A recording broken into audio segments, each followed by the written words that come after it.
নমস্কার বন্ধুরা, আজকে আমি কথা হলো লাইব্রেরি সায়েন্স নিয়ে। আপনারা লাইব্রেরিতে গিয়ে দেখবেন যে বুকই চান লাইব্রেরিয়ান আপনাদের দিয়ে দেয়, বা লাইব্রেরিতে মোটামুটি পৃথিবীর সমস্ত নলেজই পান। তো এই লাইব্রেরি সায়েন্সটা কী জিনিসটা, কীভাবে বইগুলো দেয় সেগুলো আমি একটু বলবো। আর এই লাইব্রেরি সায়েন্সের অ্যাসপেক্টে আপনাদের নলেজ ভান্ডার পরবর্তীকালে আমি আমার চ্যানেলে দেবো।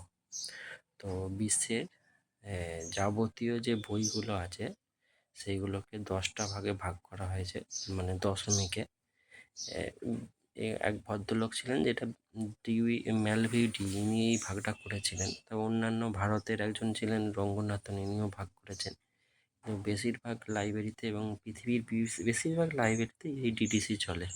তো এখানে 10টা মেন ক্লাস আছে। এখন 000 এখানে আপনার কম্পিউটার জেনারেল নলেজ এগুলো আছে। 100 philosophy, 200 religion, 300 social science anthropology, 400 language, 500 science, 600 technology, 700 arts and recreation, 800 literature and literature, আর 900 হিস্ট্রি জিওগ্রাফি। এইভাবে ভাগ করেছে।